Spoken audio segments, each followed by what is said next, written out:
Well, ladies and gentlemen, the transfer window has closed, and everyone wearing a yellow tie goes back to their burrows for yet another evening slumber until January arrives, and we all do this again.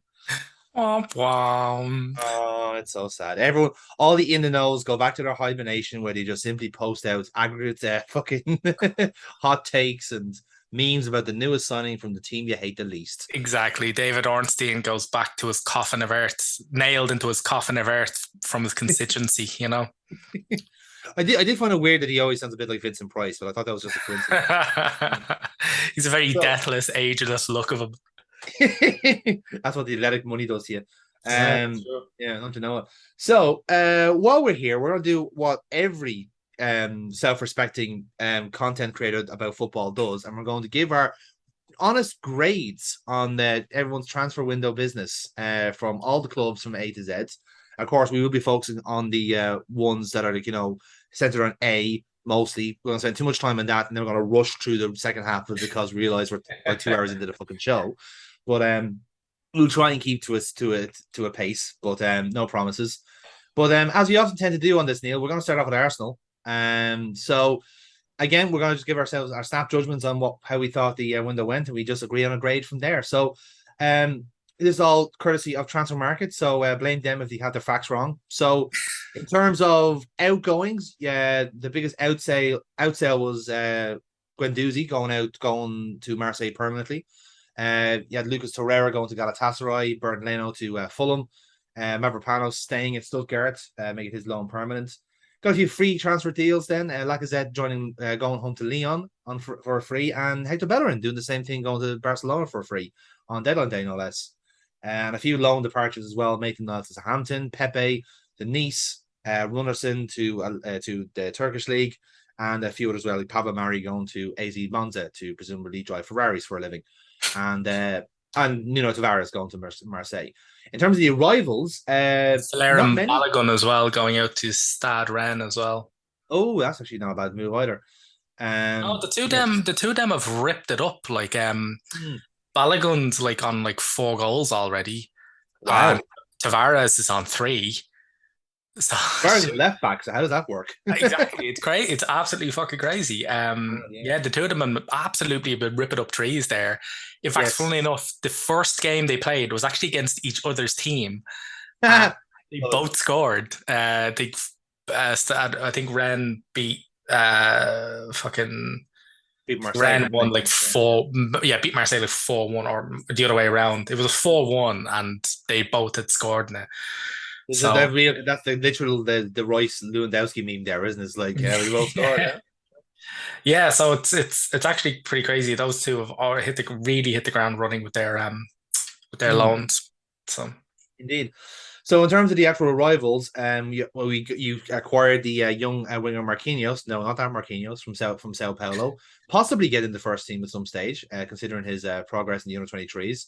You have a new number two goalkeeper, Matt Turner from New England Patriots. You also signed. This is what you got some. You got New some England quality. Revolution. The Pats is the NFL team. Oh yeah, right. Jesus, yeah, I knew that. I don't know why I said fucking Patriots. That was force of habit. That was. That's what happened there. I just saw New England said, yeah, I No, just New didn't. England Patriots is a team. Like Is I know, yeah, I just know, create I that out know. of thin air. It's just they play a different but so then your three marquee signings, if you like, would have been Fabio Vieira from Porto, Zinchenko, and Gabriel Jesus from Man City. And well done, you adequately paid for their Haaland deal by doing that, you bastards. But look after that, sorry. I away with it now. With the wages they're paying Haaland, I I think know, we only I covered know. the first 2 seasons of, the Norwegian goal robot going fucking wild on us. Yeah, that's So true. That's very true. But yeah, in terms of that, then how would you as an Arsenal fan, of course, how would you have assessed your transfer business, considering there was a bit of deadline day drama? You were hoping to get Douglas Luiz through the door, but it didn't pan out. Possibly revisit in January. yeah, I'd reckon so. So the summer transfer window, funnily enough, I'd give it a B plus, maybe an A Mhm. minus. Okay. Um, just still lacking in a bit of depth, but you know, it remains to be seen whether or not we'll regret not adding as many numbers as we could. But the thing is every single you don't want numbers. You don't want. We'll get onto a team that really added numbers, And we Um, fucking will. so it's you really want what was going to push us onto top four and possibly a bit further was quality, not quantity. Yes. And fuck me if we just added nothing but quality. Like Yes. every single one of our signings has hit the ground running. We got them in early, particularly Zinchenko and Gabriel Jesus, Marquinhos as well. We got them in early. Um, and just it's like they've had a full preseason, which is really weird for a new signing that they come in right at the beginning of everything. And holy shit, like nobody could be happier. Jesus is just brilliant. Zinchenko, right? He's injured now, but fuck me, like he's already a fan favorite. Marquinhos, really can't wait to see everybody who's been all of the Arsenal contributors that I know that watch the youth teams, watch the underage teams, are just like, this guy's fucking awesome. um, and yeah, everybody's really, really really looking forward to seeing what happens with Fabio Vieira. Really touches down because apparently, like everybody that I know that have watched him with his previous team, even though he only had one season there, just went, holy shit, this guy's just got nothing but potential. Like the sky is the limit. And then when we signed him, they're like, fuck, he's going with a coach like Arteta. Bollocks. Like he's going to be a fucking world class player and you're paying him peanuts. Like that's just incredible. Like, but yeah, we couldn't get Villa to part with Douglas Luiz on deadline day. I think they just held out in an attempt to fuck us over because we recently just murdered them 2-1. That game was total domination, but we'll talk about it a wee bit later. Yeah. So yeah, that remains to be seen. I mean, it's total hubris. I mean, he's got a year left, and he's told him he wants to leave. We've come in. I think at one point I think the third bid we offered was 25 million. They said no, which is fucking stupid. From Villa's perspective. Yeah. So yeah, we'll come back in. I'm like, I wouldn't be surprised if come January we go. The Villa come back to us, go, all right, then about 20 million. And we'll go, well, actually, we've signed a pre-contract agreement with them because we can do that in this last 6 months. So you're getting fuck all off us, you cunts. And I would really, really love for us to see, even if it might derail the team a wee bit, I really, really would love to see us do that. But We love pettiness. yeah, I'm like, a team that missed out on fourth by a whisker last season, stupidly, is markedly stronger in almost every area now. Yes. I cannot complain. You know, I mean, the questions on depth remain all right. I'm fine, but you know, as far as everything else goes, fuck me, it's been spot on.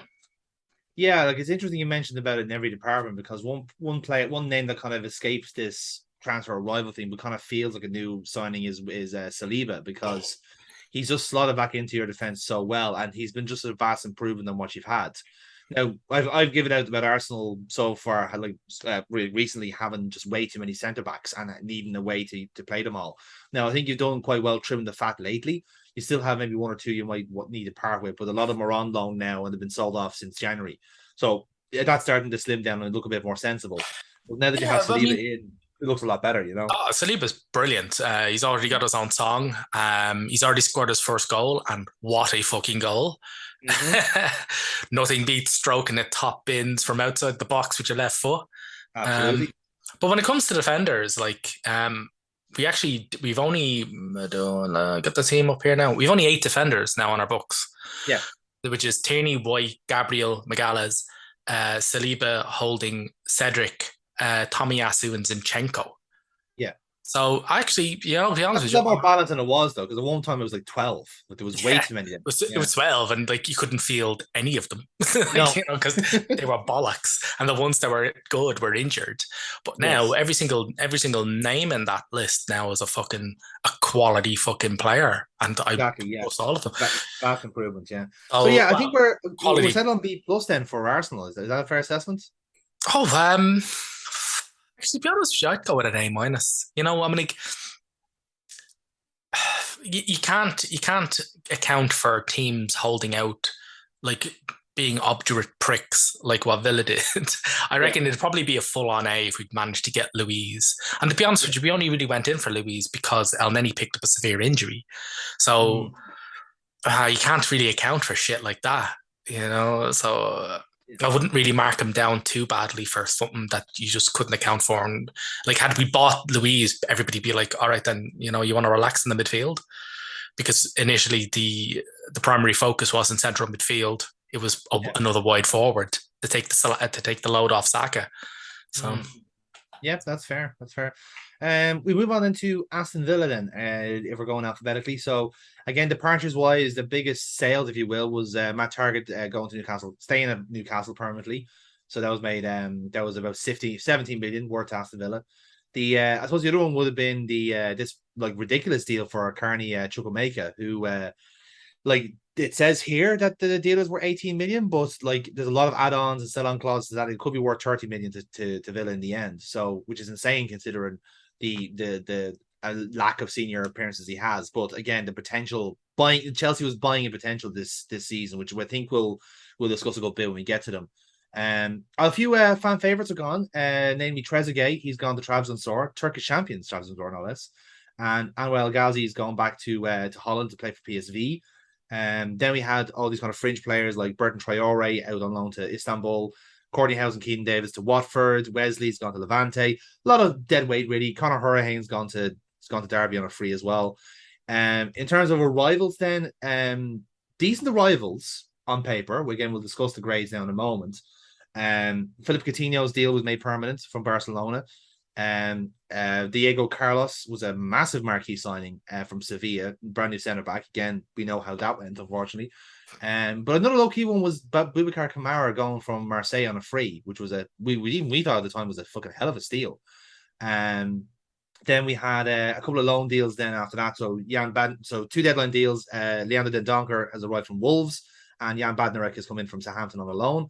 And then two Swedes on the books now as well. Robin Olsen's staying after his loan deal last year from Roma, and then Ludwig Augustinsson, who's basically left back cover for Villa now. He's coming in from Sevilla. So like this was quite frustrating because on paper these looked like very solid signings for a mid-table team looking to make a top of the table tilt. But when you do compare to how everyone else has done business in that same part of the league, it feels like a little bit short. Am I being yeah, fair? particularly that we've played a few games. I think Mm, I think if the deadline day ended before the season started, the grade would be a wee bit higher because we'd be judging them on potential, be judging them on, you know, hypothetical, yeah. yeah, on hypotheticals. However, the early evidence suggests that they've not made nearly as much progress as we reckon that they have. I have Um, thoughts on that. We'll discuss that later in a future segment because I have thoughts on yeah. that one. I'm like Benderek fell out of favour at Southampton for a reason. Uh, who knows what will happen at Villa? Mm. Then Donker, that's actually a decent enough signing. He will improve that Also, midfield. Um, the made permanent of Coutinho, I'm not really sure that's a good thing, to be honest with you, because considering how absolutely absurdly reliant Gerrard is on him to do anything, yes. if Coutinho doesn't do it, nobody else will because he won't play him and Buendia at the same fucking time for some stupid fucking reason. Which is the conversation we'll be having later. And yeah, I'm like, I think the biggest impact in this whole window for Villa is the long-term injury to Diego Carlos. Like you couldn't write it like God, like how unfortunate can you, how unlucky can you get? Like, spend so much money on like your marquee centre back, someone who's basically come in to replace Tyrone Mings, which is an issue in of itself, of course. But then to suddenly get injured, it's like, like that's horrible timing, and obviously that means they have to go back into the market regardless. Yeah, Um, I think that's what led to the Banderek deal. Yeah, yeah. So like in that sense, I'm looking at like even on paper, like these were smart signings. They were good for the depth, and I think when you had an opportunity to get Coutinho permanently, I think you do have to take it. Like you can't let players like that go to yeah. like a rival. You know what I mean? Yeah, I suppose that Coutinho is a very good player. If he's used right, if he's used in a Used position and right. he's used, That I think the problem is that Gerard is incapable, has proven he's utterly incapable of using players correctly. yes, I agree. Um, yeah. So, So my grade for Villa was a C plus. yeah, I was gonna go B minus myself if we compromise on that. So, what would you be inclined? Would I kind of push you to a B? Yeah, the B minus. I don't know. We go C plus then. We go C plus. Because like again, to be honest, I'd agree with you had we not seen any games. Yeah, that's fair. That is fair enough. Yeah. I would have agreed with you if I had to do this blind. I'd agree with you fully. But I don't think they've made as much progress as everyone thinks, and it might blow up. Yeah. Yeah. Gerard Speaking might of, not be there by the end of the season. might not be by the end of this fucking show at this rate. Speaking of progress and lack thereof, we move on to Bournemouth next.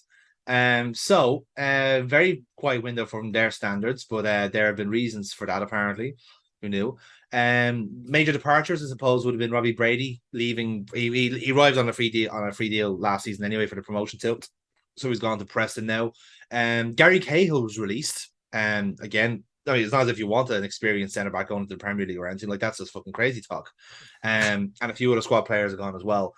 In terms of actual arrivals, very few, unfortunately, and not like massively impressive signings either. You got a few free deals in Joe Rodwell and Ryan Fredericks from Blackburn and West Ham, respectively. Norberto Neto, who has been on the books for Barca for years, now on the books at Bournemouth to give Mark Travers some competition. And two actual signings they spend money on would be Marcus Tavernier. Genuinely good signing for Bournemouth. I was about to say, I think he's been their best signing. Yes. That's a smart piece of business. Yes. But and then Marcus Senesi from Feyenoord then as a centre back, which was a replacement for Cahill, really. Yeah. So they've just gone like for like, essentially. But as we've learned from all the other promoted teams and all the other teams in the league, spend some fucking money. You need to spend money if you're going to be in the Premier League. You can't just rely on the parachute payments. So like you're kind of resign. It's like what Norwich did last year. You're resigning yourself to relegation, kind of way. Yeah. You're not actively trying to compete, So F. Yeah, F, unfortunately. That's like not I said, yeah. I think Tavernier is a good signing, smart addition.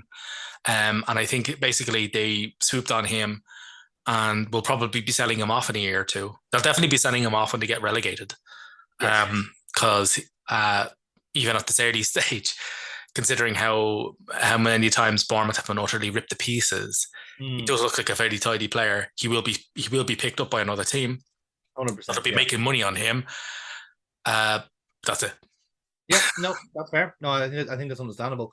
Move on to Brentford. So, again, the purchase wise, the biggest one was Christian Eriksen going to Man United. Again, a few other squad players left as well. So Marcus Forss gone to Borough, Julian Janvier. A lot of players that kind of came from the championship, as it were, are kind of gone either on loan or permanently. A few of the young players have gone as well, like Finn Stevens and Halil Dervishoglu. So a few of those kind of miscellaneous people. Yanis Losel's gone back to Midtjylland in Holland, so he hasn't stayed on. In terms of the actual signings, we have I suppose the marquee signings, if you're going by money wise, would be Keane Lewis Potter from Hull City. They paid about 19 million from him. I'm doing this in euros, by the way. I should clarify. Aaron Hickey from Bologna for about 16.5, which I think is a really good signing because you guys were in for it. Yeah. And then we had Ben Mee coming in from Burnley on a free, and Thomas Strakowska coming in from Lazio on a free deal, which I think was a solid shout as well. Good competition for David Raya. But for me, and I'm a bit disappointed in journals for not making more of a fuss about this one. Mikkel Damsgaard coming in from Sampdoria for 15 million. Yeah. Now, this was the guy. This was the 20-year-old who came in to the Danish side because Christian Eriksen had his cardiac arrest and really propelled this Danish team. Like I thought he was impressed me so much when he came on in the Euros, and now Brentford have got him at a steal, and a literal fucking steal. Like this kid should be worth more money. And I just look at that thinking like that is even as a very steady and consistent window, that's exactly it's ticked every single box they needed, because I think they do have competition for Tony in Wissa and in Buemo. They can play centrally if they want to. Yeah. You have options wide, you have more width in fullbacks. Like they've done everything they needed to do, I think. And they've gotten Ben Mee in, which is like Premier League experience. Fucking come on in. Like we'll take it, absolutely no problem. Yeah, in a field experience, in a field position like centre back where you really want experience. Exactly, yeah. Pretty good. Yeah, I'd give them a B. I think the squad has emerged with a good balance. it would be Very a balanced team, actually. it Yeah. would be a bit higher had they managed to seal their deadline day deal for Mikhailo Mudryk, Oh yes. Mm, the young 21 Maid of Lightning winger, who I yes. looked up because we were apparently in for him. We weren't, but he was apparently on everybody's radar, and I was like, Mm, "What's this guy up? Holy shit, he's fast!" yeah. Um, like, does he sit the name? Oh yeah, he's 21. Well, yeah, he's definitely on our radar. But yeah, I think that would have been the icing, the cherry on top of what has been a very good cake. Tom Frank hasn't upset the apple cart. He's been going for balance. Yeah. He's replaced. Consolidate what they had. Yeah. Yeah, he's accommodated what he has and replaced what he lost with better quality. He's not just gone like for like. Well, he's gone like for like in terms of position, but in terms of quality, he's upgraded. Losing Ericsson's a disappointment. He's still a player who's got he can still do some shit as he's showing at Man U. But they actually got in his actual replacement for the national team and just went, well, yeah, we'll see what this guy does. Yeah. So yeah, Absolutely. no, Brentford, the bees get a B. Absolutely. B's and D's. So we move on then to Brighton next. Again, another team that's done some very true business this season. So a lot of departures for first team players as well, no less. Marky Corella, the biggest one, going to Chelsea for crazy amounts of money. Yves Bissouma going to Spurs, Neil Maupay to Everton, which I'm going to laugh at later on, trust me. Leo, and then a few kind of shrewder ones as well going permanently. The young centre back Ostergaard going to Napoli for 5 million, and Matt Clark on the Borough as well. So there's ones where they got money for fewer loan signings. So like again, ones that we would know about perhaps are Aaron Connolly. He's gone to Venezia.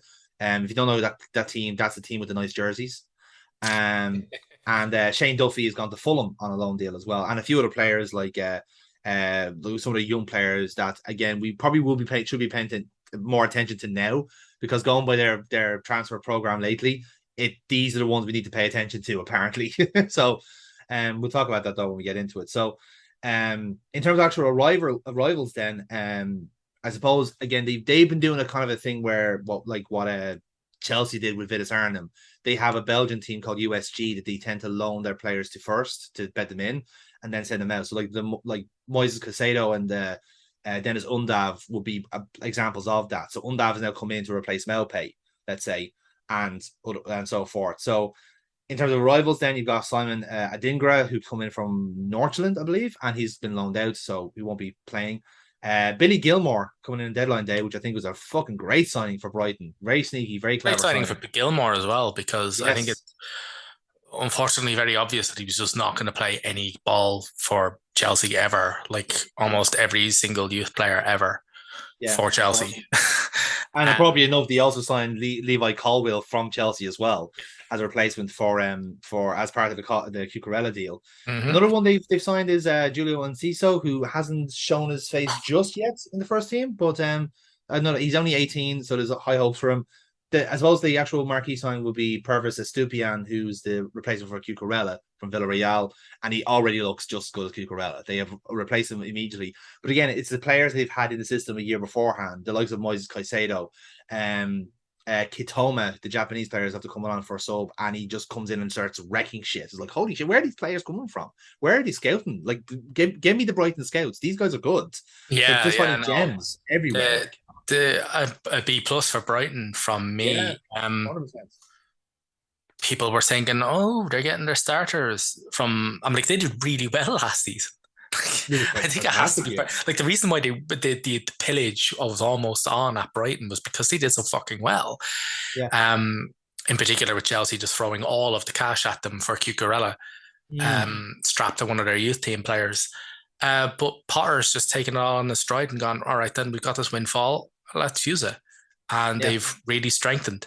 They didn't sweat the loss of Basuma or Maupay because existing players in the squad covered them, and they'll be better. And they're already looking better.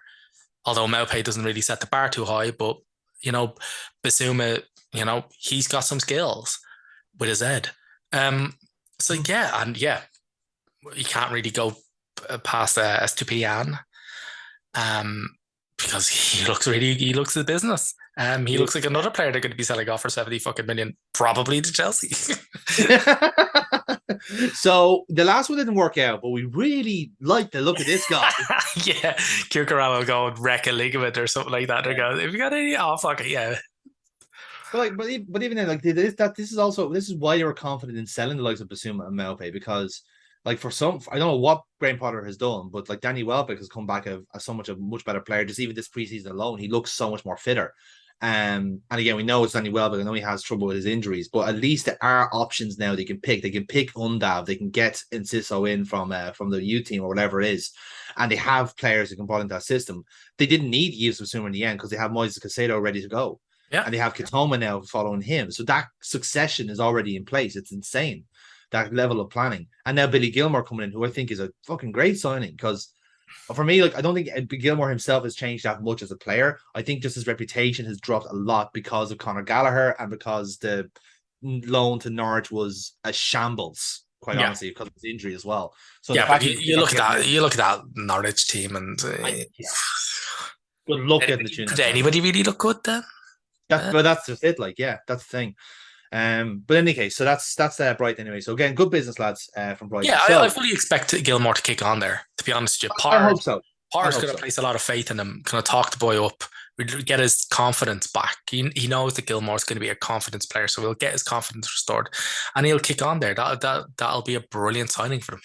100%. I totally agree.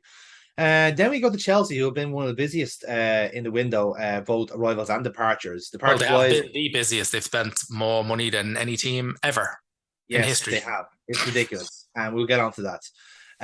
Like in terms of departures, the one they actually made money on would be Timo Werner to Leipzig, Emerson to West Ham. We mentioned Billy Gilmore already. Did they make Lukaku, money on the Laird Werner one? 20 million, yeah, What did they buy him for though? about 50. Did they make money? No, they made money this window, Neil. This window, like it's. I didn't want to bring up the 30 million I don't loss, even but now think that you mentioned the 30 I million don't loss, even think they'd have made money after amortization kicked in. Like the no, amortization wouldn't have taken 30 million off his value. not a Fuck. chance. No. Again, the more you think about that, the more it sounds so much badly. So yeah, so Lukaku going to Inter on loan. They got a few bit of money out of that. Malang Sarr, who got a few appearances and was a defensive liability, gone to Monaco. Then a lot of free transfers: Marcus Alonso and Andres Christensen to Barcelona, Antonio Rudiger to Real Madrid. A massive fucking kidney punch that was. Mm-hmm. And a few other ones as well. A few other squad players. A few loan deals as well. Hudson Odoi to Bayer Leverkusen. Ethan Ampadu to Spezia, and a few releases as well. Ross Barkley, Danny Drinkwater, gone, never to be seen again. So they've done a lot of trimming. They've trimmed a rake load from that club. And in terms of the rivals, then they've kind of, I wouldn't say they've replaced, but they've certainly changed a good bit. So obviously, Broria and Gallagher are now in the first team, as it were. And then kind of they got a new goalkeeper in Gabriel Slanina. He's now gone back on loan to Chicago. And then you have all these other players coming in. So you got Kalabu Koulibaly, Raheem Sterling, Mark Cucurella, Carney Chukwueka, we mentioned earlier on, and Wesley Fofana, which is a big outlay, nearly 80 million euros. And then last night they got Pierre-Emerick Aubameyang on Barcelona and Dennis Zakaria for Juventus on a loan. Which, to be honest with you, Zakaria looks like probably the smartest signing of the lot. Weirdly enough, Well, because I reckon Fofana will be a really good one. I mean, yeah, yeah, they spent nearly 80 million quid on him, but they signed him to a 7-year contract. So the yeah, he's accountants, definitely there for they're doing something with the age profile because they got Chukwuemeka. One name that wasn't mentioned there was Cesar Casade, who came in from Inter Milan. They paid Mhm. about 20 million for him. So there's definitely been a strategy to get younger players bed in, maybe play them in the reserves or in the PL2, whichever one, and then have them ready to replace established senior players. So Fafana will come in eventually for Thiago Silva, and Casado will come in from the midfield and so forth. So it does make sense. But my God, the amount of money they've had to spend is insane. Well You know, over a they quarter, over $250 million, yeah. and fuck, I've no even idea if they'll even click. Mm. Um, their So early Sterling season. has been a surprisingly he started off okay, I think Sterling, but it is a kind of thing where like now when you bring a Bamiyang in, how does he factor in compared to all the other Exactly, players? signing Aubameyang when you've got Sterling. I'm like, I guarantee you they'll have signed Sterling, and have the honey they'll have poured into that guy's ear would have been, we will form basically our entire attack around you. Yeah, Now they've and now he's got going to be ball. shifted left again. exactly. And now they got on bought Aubameyang, and like Sterling must be like, oh no, it's like fucking City all over again. Fuck, you know. Yeah. Because I reckon City poached him from fucking Liverpool. Going, look, we'll make our entire attack around you, and then he went and got Aguero or something like that. But it's fucking yeah. I've just no idea how much they've improved. But Mm, by God, if they spent money, like yeah. Tad Bowley Todd had Bowley. fuck me, talk about a whirlwind of a first transfer window. Like Mhm. he's very much that fucking meme of the guy fucking whipping the notes out at the strip club. And another one. And another one. Another one, And yeah. another one. It's just crazy. I don't know, maybe, Aubameyang's a proven goal scorer at Premier League level as well, but he's 33. They'll be paying him close to half a million a week. Is that good business? Well, see, this is the part. I think the signings like replace players that needed to replace. That is much as true. But just the outlay, the money, and don't really like the one player they wanted to get was Anthony Gordon. A signing that still doesn't make fucking sense to me at all. I No. don't know if that's because of my red blood pumping or not, but it's like I can't see him and his fucking Princess Diana haircut and see how is that a good He's player? I also can't an see. astonishingly ugly person. Well, look, that's I was watching the previous Everton game, and like there was a few close-ups on him, and I was like, "Oof, good God!" Like I'm not really like I am no oil painting myself, but holy shit, I was like, I actually felt kind of bad. I was like, a good thing you're actually a decent footballer, mate, because fuck, life has not dealt you much in the way of a good hand. mm, But yeah, like he's actually, to be honest, since the Chelsea bid, he's actually really kicked on for Everton. hilarious enough, yeah. He's probably doing a Suarez, It's like, oh, you're not gonna sell me. Give me Well, the shop window. Give me the shop window, I'm yeah. gonna play my fucking head off for this Yeah, next season, and you'll have to fucking sell me. And I'll go to Chelsea, and they'll pay me 9 billion a week. yeah. Um, yeah, that's the thing. Like, it's better part of almost 260 million pounds, and if they'd gotten Gordon, it'd have been 320. um, fuck. Crazy money. Crazy money. Crazy money. I really, to be honest with you, funnily enough, I am actually somewhat interested in seeing this team with Fafana in it. Yes. See if he kind of beasts it like his San Etienne counterpart does, Mm. Saliba. Um, so yeah, fuck it. I don't know. I'm gonna go B minus personally because I think the signings make sense. I think they were just brought to the cleaners a bit too many times with the fees. I go C plus. I go C plus. Like I don't see. Funny, the thing is, right? I think Aubameyang will be a bust, right? Because they signed him to a 2 + 1 year deal. I don't see them taking up that +1. No. Um, I see him maybe actually having a good 6 months. He'll probably actually play quite well. Funnily enough, I see him playing quite well after the World Cup has wrecked Yeah. everybody, and then That's a he good comes point. in. Yeah. So I reckon he'll have a great tail end this season. And then everybody were like, "Oh, it was all worth it." I was like, "Not really. You paid this guy nearly 18 million quid in wages, so no, it's not worth it." Uh, No. I don't know. I reckon all of these are going to be I reckon a lot of these signings are going to be a bust. And also, Tuchel's really unhappy there. He just doesn't look like a guy that's happy. Mm. Um, Yeah, there's something not right there. But like I said, you have to give the players a chance to bet in. So let's say C plus anyway for the time yeah, being I and go see with if a C plus. Yeah, we get from I there. don't see I see a lot of that not working out. They've Yeah, that's overpaid, and it's not going to work out. yeah, that's fair enough. And meanwhile, in Crystal Palace, who, like, relatively speaking, have had quite a quiet transfer window, but also quite a decent one, a tidy window, if you will. The biggest outlay was probably Benteke going to Wayne Rooney's DC United for about €5 million. They actually got money for him, which I was surprised by. No. A few squad players gone, like Martin Kelly, he's gone to join Steve Bruce's West Brom, and Cheika Kouyaté, one of the various people in the Nottingham Forest team. And a few other fringe players gone as well. In terms of the actual arrivals, two really good free signings in Sam Johnson for West Brom. So again, number two goal, another competition for Guaita potentially to replace him, and Malcolm Abiyowe from Derby County, who is already starting to have a sniff in the first team and looking pretty good. likewise, you got Chris Richards from Bayern Munich and Sheikh Doucouré from Lens, who's already looking so much better than Kouyaté in the defensive midfield. It's not even funny. Yeah. So it's a relatively quiet window, but I think they didn't need to do much really in that sense. I think they didn't need to do much with incomings. I think it was more of a case of stopping outgoings. Yes, In that's true. particular, one of the things, funnily enough, I'd have given Chelsea quite a bit of credit for them just chucking money all over the place. If a chunk of that change they chucked that was at Palace for Zaha, because that's exactly what I'd have done in their position. Shoes, Which is just gone to Palace and went, here's a check that we've had to bring in on a flatbed. We're taking him. We're keeping this, and that would have been it, getting personal terms with Zaha wouldn't have been too difficult. Yeah. What you want, money, here it all is. So yeah, logic. That's just it. I mean, funnily enough, Palace may have been able to kind of wrangle Conor Gallagher into that thing because they were desperately trying to sign him, which wasn't going to work out, given that Chelsea were actually promising Gallagher that rare youth team first team performance. Now, how much of that is actually going to work out remains to be seen. But I think maybe they need to do more in midfield. I'm Doucouré looks a beast. He's a fucking monster.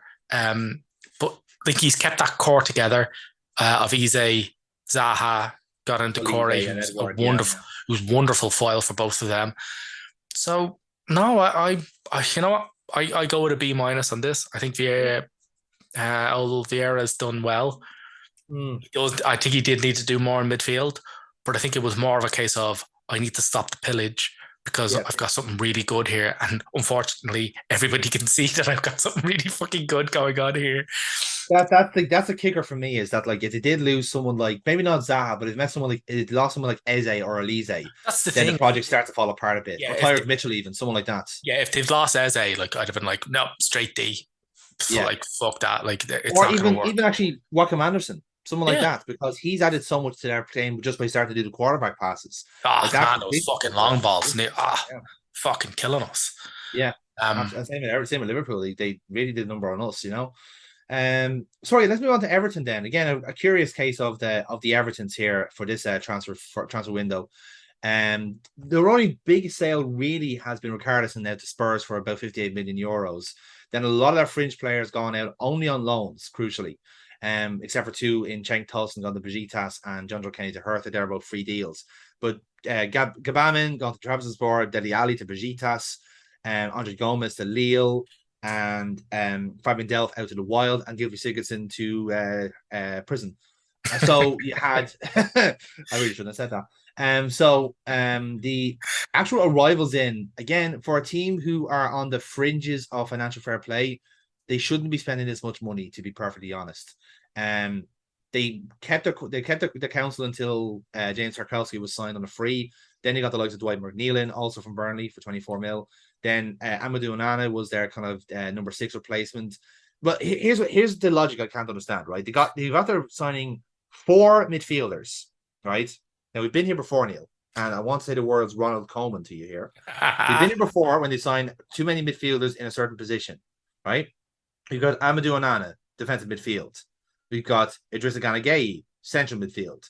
James Garner, defensive midfield. Do you see where I'm going with this, Neil?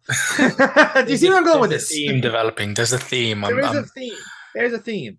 And then as a competition for Calvert-Lewin is Neil Maupay. So essentially now they actually have strikers, remarkably enough. They're not just relying on a overweight. I know. But other fairly true signings, Connor Cody coming in from Malone, which will be made permanent next year, and Ruben Vinagre coming in from Sporting on left back. So again, the big things for Everton, they've been able to keep Calvert-Lewin and Anthony Gordon, who I somehow was on the market. I have no idea why. And essentially that's basically it. But they still have injuries in the squad. They're still threadbare in certain places, but they can't necessarily do anything with them because then they'll have too many of one and not enough of the other. But the fact that they've doubled down so much on one specific number 6 role it gives me anxiety because yeah, okay, you let go of Andre Gomez and Dele Alli was a bust of flush. We knew that was going to be the case. But three defensive midfielders, that's that's a bit Well, I mean, I think it's the law of averages. But one of them's got to be good, like, yeah. um, and it'll make it all worth it. I think they've kind of got away with a heavy outlay. I reckon all of these players are on monitor. I speak words good. I reckon all these players are on moderately low wages, whereas all the players that they've let go were all quite high earners.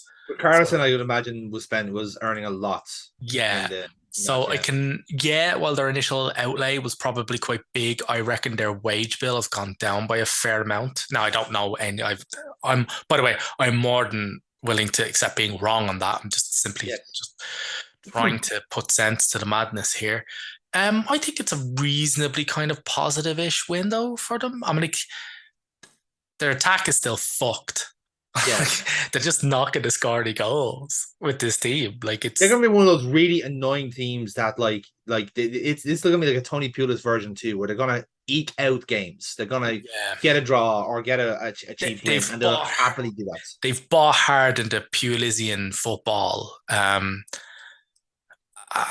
Yeah, I've got concerns over that attack. I'm like, it was like I made that very odd noise when you said, "Oh, well, they've signed Mopay as backup to Calvert Lewin." I was like, "Do you really think Calvert Lewin's like quaking in his boots that Neil Mopay is going to take his fucking job?"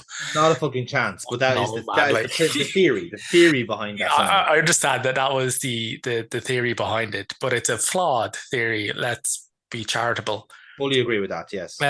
So yeah, I'm like the reinforcement, the center. They're basically trying to give the team a bit of a spine, Yeah.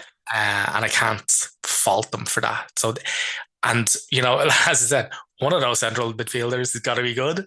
They've signed enough of them, and yeah, if that works out, then they're going to be a relatively hard enough team to break down.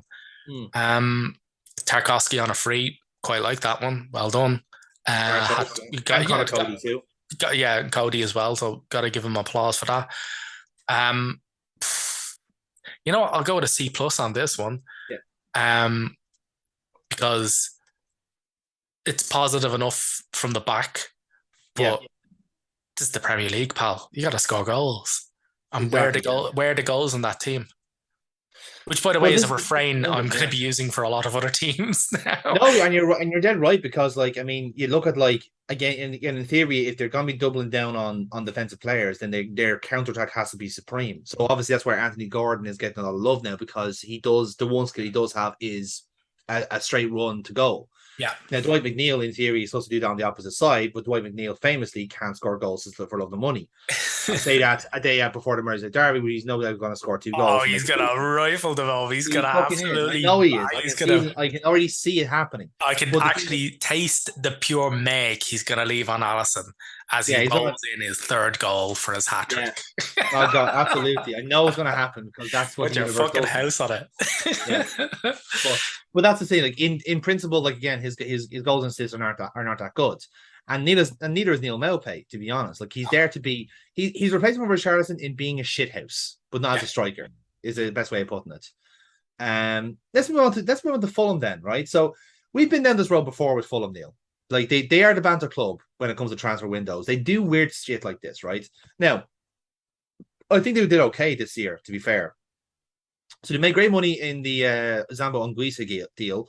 So he's staying with Napoli for about 15 million. And of course, they got money for Fabio Carvalho going to Liverpool. Then they just like let go of all their shit. So Jean-Michel Seri, you remember him, who was linked with Arsenal once upon a time. And, Yeah, you know, when he was younger, yeah, and had yeah, potential. yeah, he's playing for Hull now. And so is Cyrus Christie. Alfie Mawson, who was like, one of England's top prospects in centre back, Wickham. This is what happens to Fulham. They ruin players. But they let go of a lot of players as well. So a few players that got promoted with them, they're gone. Terence Congolo, Joe Bryan, which was actually a bit of a surprise. He was one of their better players last time he was in the Premier League. And their hotshot Rodrigo Muniz is not going to be in the Premier League. He's going to stay at Middlesbrough, which is a bit of a surprise. So yeah, like a lot of the players, fringe players, that they feel like they don't need. And then again, it was going okay. I think they were having a quiet window. They got smart signings in like Bert Leno, João Palhinha, which was a fucking great signing for Fulham. He's already the impact he's made. Like, Yeah. when I gave my grade, I was gonna say like, yeah, like sorry, my grade for them is also a C plus Mm. because it would be higher because they've made solid acquisitions. You mentioned Bernd Leno, João Palhinha, Andres Pereira. Yeah, actually, getting Junior Pereira was a surprise too. Issa Diop as well. So Issa Yes, Diop, Shane Duffy, two good centre backs. Manor Sullivan, who will be a good player when he's back from injury, because I think he is a bright, a good counter attacker. Dan James as well. But then these are red flags, then, right? yeah, So exactly. Yeah, no. So if yeah, had they just ended the business there, the grade would be a lot higher. Actually, probably be yes, B plus. I reckon B plus. But now we bring in the anchors to the team, and not in a good way. I mean, an mm, anchor as in something that's going to add an enormous drag factor. Willian, yes, um, terrible, terrible idea. Kurzawa.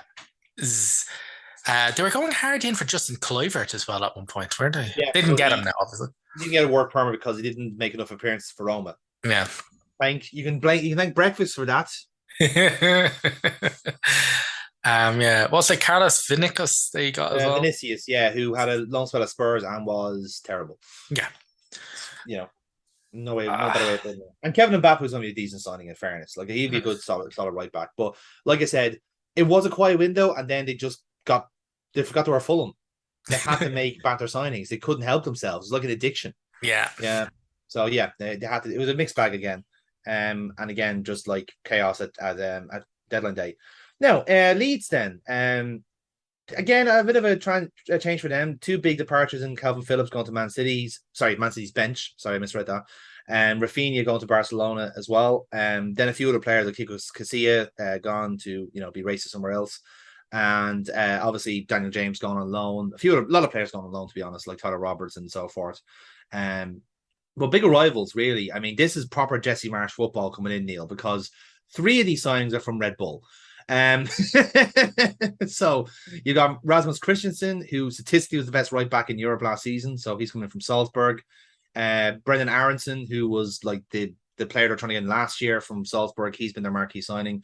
Mark Rocca coming from Bayern Munich. Darko Giabi from Man City's 21. Luis Sinistera, which is a great name, coming from Feyenoord, and Tyler Adams It's coming brilliant. in. His name is Sinistera and he's left footed. He plays on the left side Left and his wing, name is left wing. Sinistera. I was like, Couldn't write yes. it. Fucking yes. Mm-hmm. And over the line, then they also got Joe Robles in, who you remember from Roberto Martinez's Wigan team. Uh-huh. Literally, his only claim to fame. Tyler Adams as well, you mentioned. Tyler Adams, yeah, Tyler Adams is in from Leipzig too. And the last sign they got into last night was Wilfred Gnotto from Zurich, who I've seen play and is really, really good. I really rate him. Yep. So good signing. Yes. I'm thinking full marks for Leeds, to be honest, because they got good money for Rafinha and Calvin Phillips, and he spent it really well. Yeah, not to be honest, I can't fault any of them. Yeah. Again, we've the added benefit of an obscene amount of game weeks, thanks to a Yes. fucking Winter World Cup to judge a lot of these people. And fuck me, yeah, Brendan Aronson looks great. He's got quality. Sinistera, he's definitely going to fill that Rafinha size hole in their midfield. Christensen already looks like a fucking solid signing. He is brilliant. Yeah. Mark Roca and Tyler Adams hadn't really seen an awful lot of them, but they looked pretty good in what little I'd seen of them. It's really, really good. It's so much better balanced. The squad is like it is fucking great. And I was like, holy shit! Like we've really come on from Bielsa's get the fuck in there kind of screaming, kind of screaming levels of football. I was like, these are a balanced team, as they really, really showed when they utterly murked Chelsea 3-0. Probably could have done one another forward. Actually, fuck it. I won't go B plus. I'll go A minus. Yeah, I'm not getting top marks off me. I'd have added another attacker. I'd have added another forward. Yeah. I think, like, again, I'm at the point now where you can't really expect Bamford to be fit for a full season. No, but at least they have Gelhardt there. They have Gnotto in now as well. And Sinister can play number 9 as well. So they do have cover now in that sense. And considering, and look at the age profile, like 18-year-olds, 21, 22, 23, all young players. all exactly what you needed for that team. So they're gonna tear it up, I think, in Leeds. It's a window that's kind of saved them in a sense for me. Oh yeah, Um, Marshall's bought himself an awful lot of time with this. Absolutely. Now then, I don't think we have to spend too much time on Leicester here in this sense because, Well, how wow, much can we ring out one signing? unreal. Fofana One sold, signing Kasper that neither Schmeichel. of us, let's be honest, had ever fucking heard of. No, although I find it hilarious, he looks exactly like Sideshow Bob, which I'm gonna totally mention to. Sorry, David Luiz, you have been replaced. Yep. Um, so like Fofana obviously gone to for big money. Kasper Michael gone for to Nice, and Hamza Chowdhury, which is a weird one, going to Watford on a loan, considering he was in the first team last year. And crucially as well, I'm actually going to hit this departure as well. They couldn't re-sign Adamola Lookman despite having the sell-on clause, so they couldn't get him on. So again, the only two people they were able to sign was Alex Smithies from Cardiff as a backup keeper. So their backup choice, their goalkeeper choice now are Danny Ward, Danny Arvison, and Alex Smithies. That's horrendous. I'm sorry. That's I was laughing a at the red flag. name of I was laughing at the name of him. I cracked a joke. I was like, "Oh, that's clearly somebody who didn't really want the job," and the person didn't get it. Oh, I get it now. Yes. Yeah, in film directing, if a director doesn't want his name on the thing, he changes his name on the film to Alan Smithies. Alan Smithies, yes. They've signed a keeper. His name is Alex Smithies. I was like, that's somebody who does not want to be there. No. And then Wood Bit Phase of a was film their joke there actual. for the film fans in the audience. Absolutely. Fucking nerd. And face. Yeah. Or But here's the thing as well. But but here's the thing though, like this window is dictated by the players they could have sold. So yes, they spot out Madison, like who else was going? Tielemans was a big one as well, so he could leave on a free, more than likely. yeah, They were trying to sell Vestergaard, no one would take him. So like a lot of players are just kind of devalued big. And James Dawson was actually another one I saw linked as well. So a mm-hmm. lot of players looking to leave, Yeah. There but was can't. a huge amount of fringe dead wood that you just couldn't get rid of or failed to get rid of, Yeah. however you want to cut it. And yeah, I'm like, if you fucking Arsenal fans know, if you can't get rid of your dead wood, it really disrupts your ability to strengthen the squad. Yes. And Rogers is already taking lines out of the Scott Parker book, Scott yeah. Parker book. Yeah. Yeah, I reckon he's the next out the door. I think so. I think so. And I think like routinely, I think we should have to give the Leicester an F because they needed new players, they didn't get them. And yeah, unfortunately that's the way it goes. Move on to Liverpool then. So naturally, they actually made quite a lot of money from sales this year, as is often the case. The biggest one would have been Sadio Mane going to Munich for 30 million euro and a kidney punch. Nico Williams going to Nottingham Forest for good money. Takumi Minamino making good on his great season last year. He went off to Monaco. Marco Guric staying at Porto permanently, and then Ben Davis, who really wasn't going to factor in at Liverpool regardless, so he's off the Rangers now. A few other free deals as well. Divock Origi being the tip of them really, going to AC Milan, and then a few other young players who didn't really factor into the team. Biggest rivals then would have been obviously Fabio Carvalho from Fulham, and now cover for right back in Calvin Ramsey. And now we have, of course, our new striker in Darwin Núñez, who will be back for the Merseyside Derby, and no doubt will have kicked the shit out of Jordan Pickford by the time I have spoken on this podcast. And then because we have like a ridiculous injury crisis at time of recording, Arthur Melo has come in on a loan deal from Juventus with an option to buy if he wanted, but not. This is the weird thing: it's not an option to buy this season; it's an option to buy next season, which is really weird. So why would you have an option to buy for 2 years if you only have them for one? It makes no fucking sense. So they just put us off signing them completely. I suppose from my perspective, like I think regardless of what happened with Mane, with like either Mane or Salah was going to leave. So I think once Salah signed on, I think it was kind of evident Mane wanted to move on to a new challenge. And I think when Salah's contract is gone, he'll want to go to say Real because that's his favorite club. And that's fair enough. I think that's understandable. You had to keep one of them.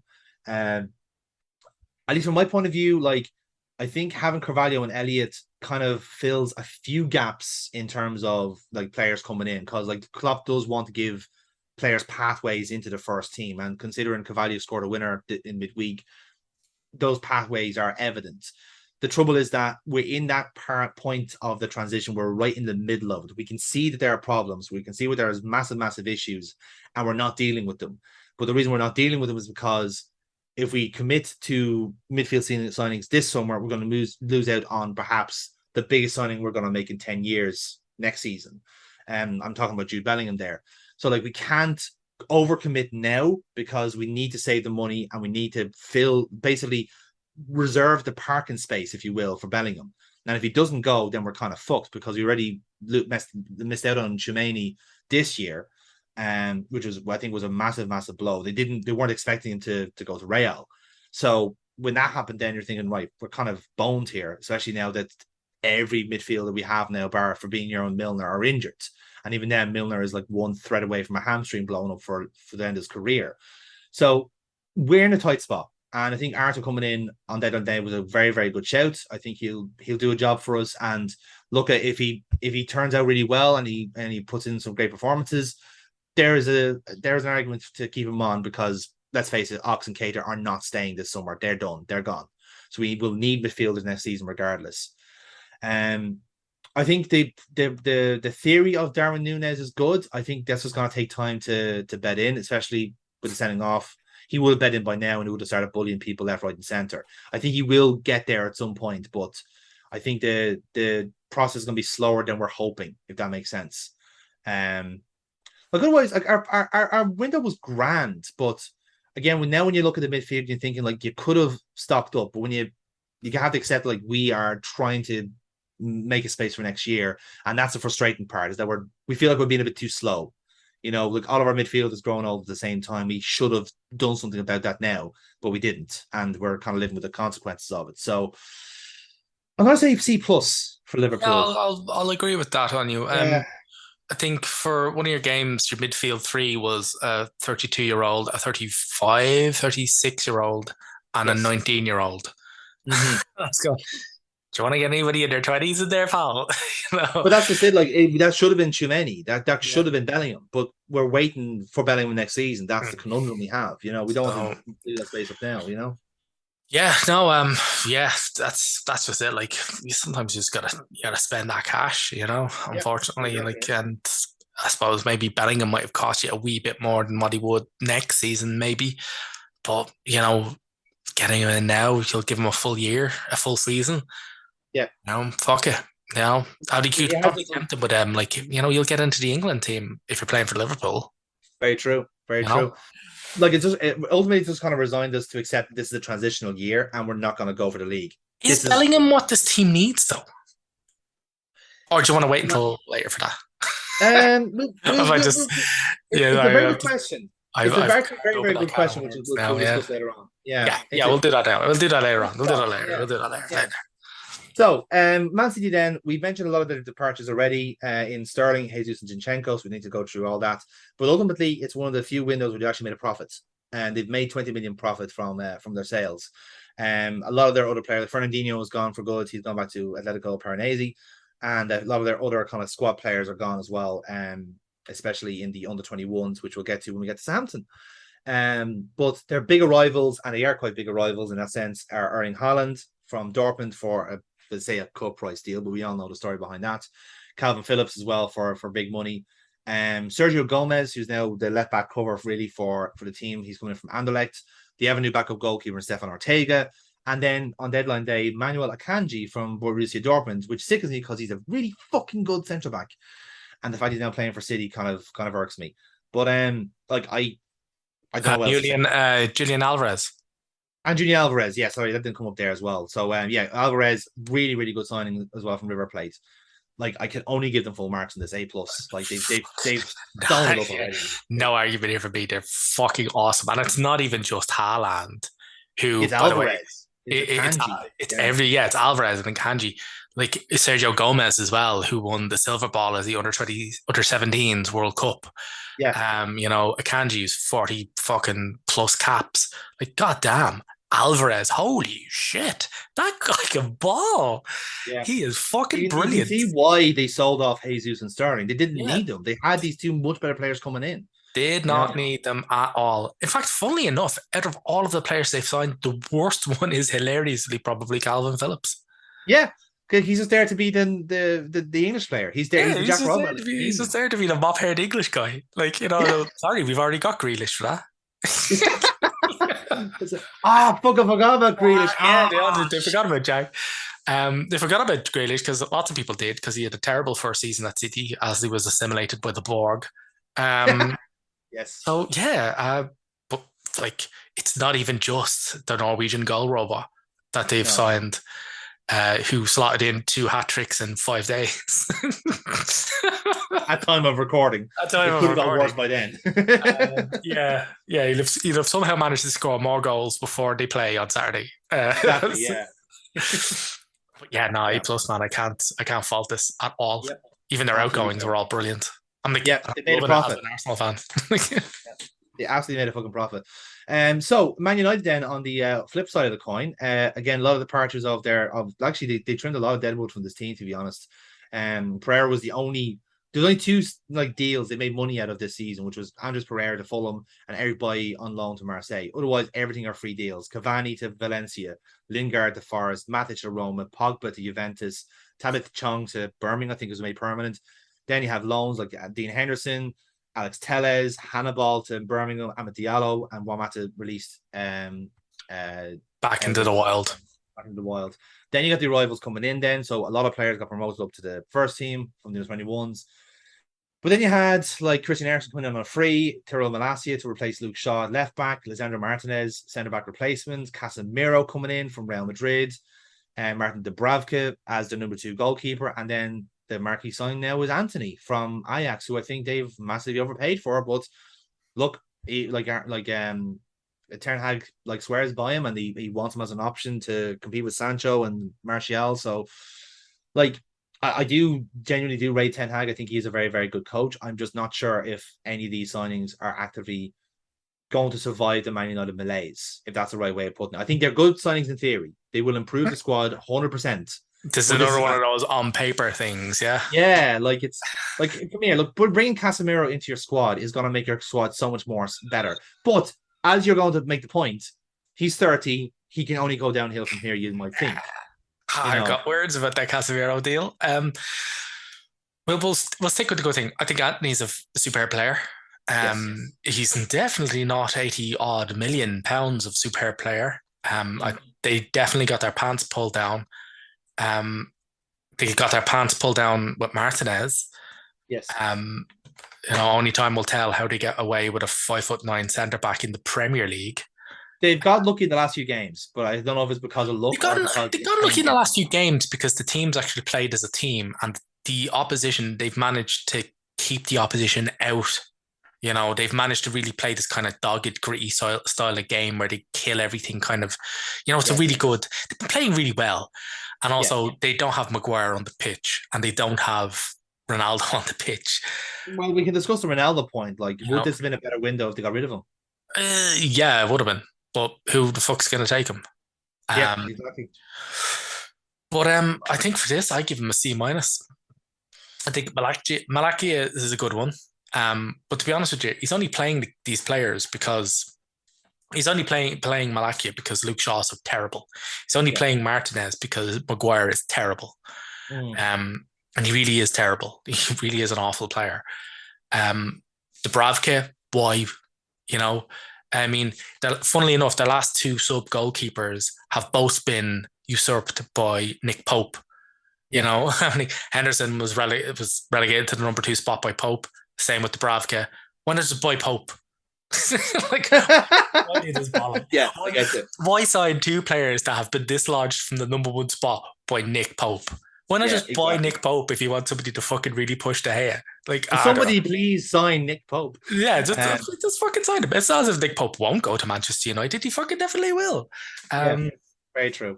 but But I yeah, think I was gonna give them a C as well because, like I said, they've replaced the players that are terrible in the team, and it's just a matter now of fighting the inner politics and keeping them out not of the even that, team. but as well, it's like it's the signings they didn't make. I'm like, fucking, how many months have they been shiting on about Oh, Frankie de Jong? I'm yeah, like, that's true too. Yeah, I understand there's a tremendous amount of backstory there, and there's a whole other load of shit there. But like, why they've spent months pursuing a player who very obviously did not want to go to them. I'm like, what the fuck? It's like a love struck girl following a guy around the fucking club. Like, it's ridiculous shit. no, that's Um, fair. it's terrible. They were in for Arnautovic at one point. why? I'm like, just why? That's awful. They were Yeah. bidding for Adrian Rabiot. Fuck, why? Yeah, this could Why? have got so much worse, is what I would say. They Holy got shit. Like, lucky. Yeah. that was absolutely terrible. Yeah, the only reason it's not worse is because they failed. They actually Yeah. failed at being terrible. Mm. Um, but like, it's a real only time will tell, sort of, with a lot of these signings because they got them in quite late. Yeah. But like, I think the Casemiro deal is just terrible. I think that's an awful deal for Manu. It's wonderful for Real because Manu have basically just funded this new unbelievable midfield trio that they're gonna use to dominate European football for the next Mm. decade or so with Valverde, Tchouameni, and Camavinga is the third Yes. guy because they've been trying to get rid of Casemiro for the last 2 years. Mm. Um, To make and space for Chouameni, of to course. make space for these guys. And I Yeah. guarantee you, this was the season when they were like, had Manu not bought him, Yeah. they turned around. I think the reason why Casemiro left was because they turned around to him and went, "You're not getting more than 1,000 minutes next season unless somebody comes in and shoots half our midfield." You know, and what's 1,000 minutes? It's not even 12, 13 games. You'd be around as a senior player in an advisory role, get those air Mm. quotes going, and then at the end of the season, as Damien Delaney said, at the end of the season, we'll flag you back to Fluminense for 9 million quid. So long, thanks for all the fish. Yeah. And then United come in and go, we'll give you 60 million quid for him. And we're going to double his wages, or almost double his wages. So that we're going to be paying him over the course of his contract under 140 million pounds. Yeah. If they take up if that's without them taking up the option for another year at the end of his contract. And I'm just going like, he's 30. He's got a lot of miles on the clock. Yeah. He's burnt out. Like, it's really short term. And what's hilarious about it, right? It's proper United. It's a proper Ed Woodward signing. Yeah. Right, because I'm really happy they've not lost this Ed Woodward tact, because Ed Woodward was a master of signing players that, even if they worked out, still made the team worse. So even if Casemiro works out and actually becomes their best player, let's all retreat to this. Hypothetically, yes. Let's all retreat through the wardrobe to this fantasy land. Even if he becomes their best player, he's going to be turning on 32 next season. Yeah. They still have to think about replacing him. Yes. So even if it works, they're still going to have to replace him in a year or two's time. And bear in mind, you can look at the market in 2 years. There's going to be a massive shortage of number sixes because everyone has bought their number six for the future. Chiromani, Bellingham, Camavinga, they're all going to be taken. Like, do you know what? Let them discover them themselves. That's just my point. I was like, it's a wonderful thing, and he's on the higher level wages. Yeah, it's insane. just, man, it's such a catastrophic fuck up, and I love it. Yeah, 100%.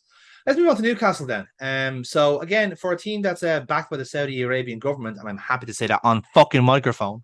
A few departures, they got rid of a lot of deadwood, to be fair. Dwight Gale and Federico Fernandez have gone to Stoke and Elche, respectively. A few loan deals for some of the Irish contingent: Jeff Hendrick to Reading and Kieran Clark to Sheffield United. Isaac Hayden going to Norwich, and Matty Longstaff going to Colchester. Freddie Woodman, who I'm surprised to let go of, to be honest. He's gone back to Preston on a permanent deal. But you can see why he let go of Woodman, because he brought Nick Pope in, because now you actually know who signed Nick Pope in the end. It was Newcastle. So yeah, that's 3 goalkeepers Nick Pope is relegated. He's a goalkeeper killer. We should give the P45 crew award to fucking Nick Pope for the amount of careers killed. Is that why he was trending on Twitter? Because everyone was like terrified that they say Nick Pope in a certain amount of times he just gets eliminated from goalkeeping. I don't know. We mentioned Matt Targett already coming in from Villa on a permanent deal. And then we had Sven Botman coming into bolster the centre back positions from Lille. And then the marquee signing to end all marquee signings for Newcastle, Alexander Isak, already off the mark because he scored against Liverpool already for 70 million euro. I'm gonna be honest, like Newcastle were making noises. They wanted to get James Maddison in, they didn't. And in a sense, they didn't panic. They didn't start going back into the market looking for a midfielder. They wanted who they wanted. So maybe they're biding the time and waiting to see how Leicester get on this season, which will be badly. And they'll come in. They're just waiting for Leicester to circle the toilet bowl, and then they go, see all that money we offered you? No. So Lady. yeah, I think they'll be patient in there.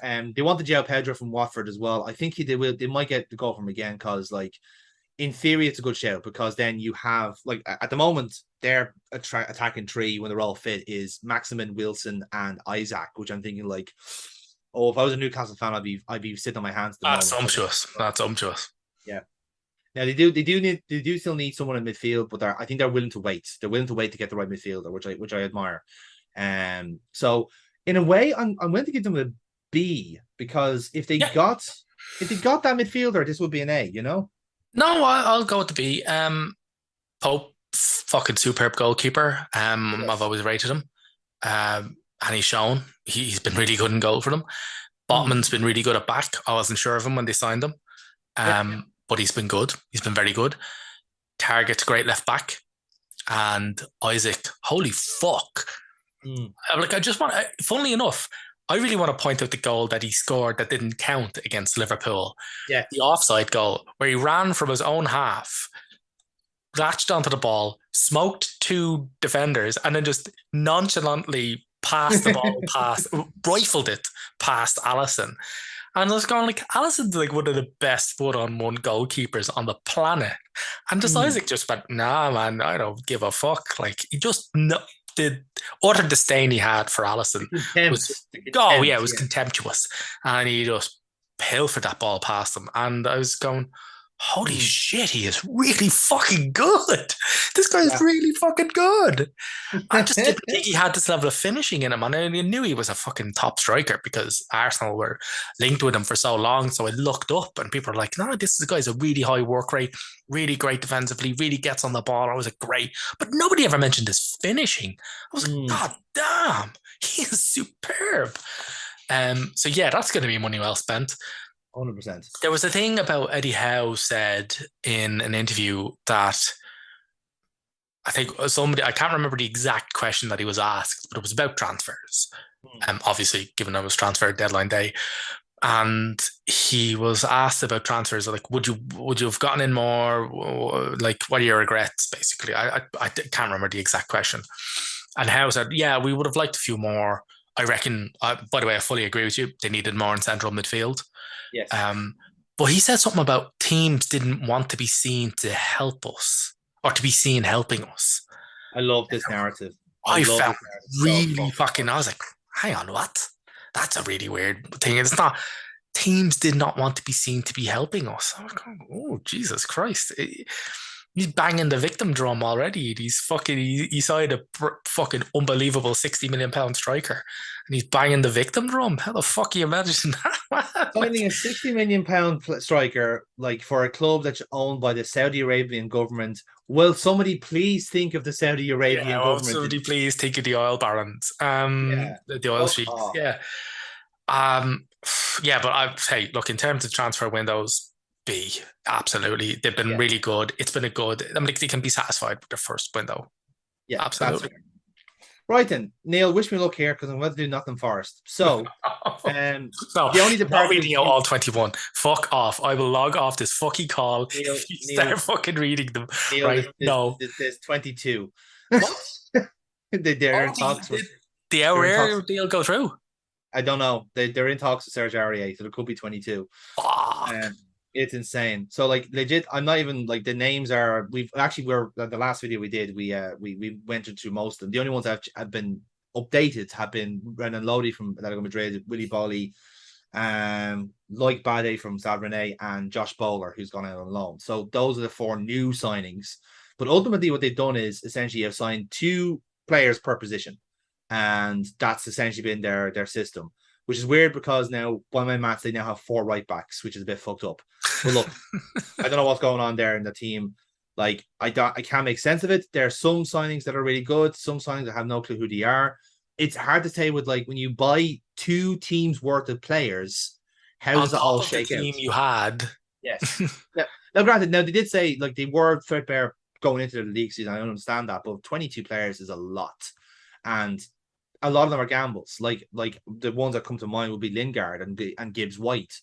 Lingard's going to be a very expensive gamble. They're paying him nearly 200 grand a week. Like exactly, yeah, that's the thing. Like these are like fucking like Rolls Royce players, proverbially on Rolls Royce wages, and they might not work out. Likewise, Emmanuel Dennis, will he live up to the hype from the Watford season last year? And Taiwo Amani from last year with Union Berlin. These are all question marks. Then you have players who I think will actually do put in a good shift for them, like Neko Williams and Lewis O'Brien. And again, players who like you've heard of them, like Cheikh Kouyaté. Like Dean Henderson is obviously going to be fantastic for him, and like he's on loan, but let's face it, he will be made permanent regardless. Yeah, he's not. One thing he's not. One place he's not fucking going is back to United. I tell you that. Fucking damn right he isn't. So like, so either way, they've signed a team of like young and experienced players, and basically have like they've done like a FIFA draft essentially of players, and said, you know what, you Steve Cooper make sense of all this, and we'll see you in next year when we sack you for getting relegated. And that's essentially where we're going with it. Yeah, I Like, will say one thing. It's a team that's brimming with youthful promise. Like, yes. if even half the players hit their potential or hit some measure of their potential, this will have worked out. I'm not really sure financially what the fuck's going to happen, but from a playing point of view, it'll probably work out. But my God, like, hey, to be honest with you, I can't even give a grade on this. My grade for this is the shrug emoji. I'm going to go D, to be honest, because it's just like this is a wait and see system. Like this could work out brilliantly or work out terribly. I cannot tell. I really have no idea. Like, yeah. This like the transfer equivalent of snow blindness. I can't tell if this is good or bad or not. You know, so Hampton actually, do you know what? Neil have had a very good window as well. Got rid of a lot of the deadwood as well. I think, yeah, I fully agree. I think one of the best teams, one of the best windows I've seen. Well, sorry, we'll get onto that. Yeah, indeed. No, absolutely. So Shane Long gone to Reading. Don't tell Burke about that. She'd be very upset. Jan Valerie, who I'm surprised by actually, has gone permanently to Angers for only half a million, which I was very surprised by. I thought they'd make more out of him. Oriol Romeu, again, who's at the club for like 7 years, I think. He's gone back to Girona, so that was a bit of a surprise too. And I think a few loan deals like Jan Valerie and Jack Stevens we mentioned already. So in terms of arrivals, so they've scalped the Man City under-21 team. They've signed Samuel Edozie, Juan Larios, Romeo Lavia, and Gavin Bazunu, which is a fucking brilliant signing, and I'm delighted for him. And he's been doing really fucking well. He has been. But on top of that, then you've got Joe Aribo coming in from Rangers. Again, really undervalued, underrated. He's gonna really set the league on fire, in my opinion. You've got Sekou Mara from Bordeaux, who has already shown how good he can be. He's only 19. And Armel Bella Kotchamp, who I think is going to be on a lot of people's radar. Holy shit, he is so good. Yeah. I've actually started watching Southampton games because he is that fucking good. I was going, what the where did he get this guy? And then I look it up. I was like, he's 20. Get the fuck out of here. Yeah. He is brilliant.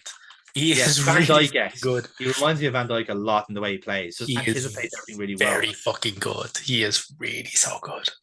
And on top of that, they signed Duche Kalatachar on trade deadline days. Like, all right, let's just bring in this like internationally renowned creation centre back. Brilliant. I can't ask for more. They've ticked every single fucking box. And what they've done is Maitland-Niles as well. Maitland-Niles now as well yeah, exactly. So like what they've done is they've gone back to being old school Southampton. This is a generation of players that they can nurture and develop and sell on for fucking stupid money in a couple of years. I guarantee that Bella Kotchap, like we'll be looking at him. We will be looking at him. I can guarantee you. We are sticking around him. I love him because he's the kind of guy that Steve Bruce would refer to as Bella Ketchup. Yes, Joe Kinnear we call him Bell Ketchup. Joe Kinnear, Bella Ketchup. But this has been brilliant. I mean, like Southampton have gone back to their golden era, and basically somebody at Southampton has looked back and gone, when we were at our best, what was our focus when we were at our best? Our focus was on youth, our faith in youth. Yes. And they've just went, well, let's go back to that. I don't see this team failing. I see this team hitting. I mean, like, and also Che Adams and Armstrong, they've hit the ground running this season, which by the way, Southampton really needed. Bazunu's really having a good game there. He's really having a nice time. That's only going to help him and help Ireland, who, by the way, I think are real winners of this transfer window, if we have time to talk about that later. Good point, actually. Yeah, that's true. And he's loving having Bella Kotchap in front of him. It's like, oh, fuck, a solid defender. Shit, this guy actually knows what he's doing. and he's younger than me. Fuck. Um, or is he? I don't know. Well, They're fuck both the it. same age. They're both Both the 20. They're same both kind of 20. age. Yeah. I love this. Yeah, pure A for me, baby. Yeah, I'm giving them A plus to be honest. I Yeah. think they've knocked it out of the park. It's the hands on the back, baby. Yeah, Boom is and back. young, hungry players. Like lots of these Yeah, players are going to be determined to enhance their reputations. That Kaleta Carr and Maitland Niles in particular, they'll be looking to try and put themselves in shop windows. So they're going yeah, to play out of their skins. And Souths are going absolutely. to be like, hey, yeah, as long as you do it in our jersey, we don't give a fuck. It actually says a lot there that like Maitland Niles and Kaleta Char are going to be the experienced heads of that team because they're like one of the oldest ones now. It's like this is Exactly. fucking Yeah. weird. Yeah. So Spurs next up on our list, Neil, and again, one like big cash in for them was Steven Bergwijn. He went to Ajax for decent money, actually 30 million euro. And they got money for Carter Vickers from Celtic for 7 million. Tanga and Ndombele has gone to Napoli on loan. A lot of loan signings, actually, a lot of their dead weight. So Lo Celso gone to Villarreal. Sergio Reguilon, who could have gone to Forest, could have gone to Fulham, went to Atletico Madrid. So on the same kind of Paris team, you know. Mm-hmm. Harry Winks, this was a bit of a surprise, went to Sampdoria on loan, which I presume was the first time you ever heard of Sampdoria. And Joe Rodon's gone to Stade Rennais. So all their like kind of like squad players are all gone essentially, and this is where their title tilt in quotation marks begins. So we mentioned their free transfers already: Fraser Forster and Ivan Perisic. Good, like solid signing for Perisic, to be fair. In all They fairness, signed Paris is just doing an awful lot. But I heard they were signing like a 33-year-old winger. I was like, that's not gonna work. I'll tell you, not even a winger, a kind of wing wing back-ish kind of back. guy. You wing back now, yeah. He's left And back now, yeah. 33. I was like, fuck that. He's not gonna fucking do anything. And I was like, he's actually been pretty fucking good. I was like, He's been yeah, good, show you yeah. how much I know. Exactly. And then backing it up, we mentioned these with Sumo already. The Christian Romero deal is now permanent, which is great because I think he's had a very, very good stint at Spurs. So making him permanent was a good shout. Richarlison being like the joker in the pack now for an option off the bench, I think is tactically a good shout as well. The Yed Spence, I'm a big fan of, now coming in at right back as well. They have so many options at wing back now; it's insane. And they also signed Destiny Udoje from Udinese, and he's got loaned back out, so you won't see him this season. And I suppose another guy who mentioned here is probably Pape Sarr, who I don't think went out on loan, so he's now in the first team. They can use him if they want to. Clement Longley was another one as well from centre back. So two centre backs, decent defensive signings. Like they have made improvements to the team, Neil, and they have got rid of some of their dead wood. I think they have had a good window. The question is though, is it enough to say challenge Arsenal for fourth place? Should they have been doing more to actually challenge, let's say, the top three, the top two, let's say? Because with Conte as your manager, you kind of have to challenge, don't you? They can't really settle for less. Like, Yeah, well, Conte's been whinging for quite a while now at Spurs, which has been somewhat hilarious and somewhat counterintuitive to the fact that he's probably got them playing better than they ever have. Um, mm, yeah, it's a window for optimism if you're a Spurs fan, which yeah, is probably unusual. Is it enough? Only time will tell. He's saying that he needs another two windows. If people want title, if they want title contenders, you need another two transfer windows, mm-hmm. which I find hilarious because he won't be here past the end of this one or past the end of this season. Yeah, I don't know. Fuck, give it a B.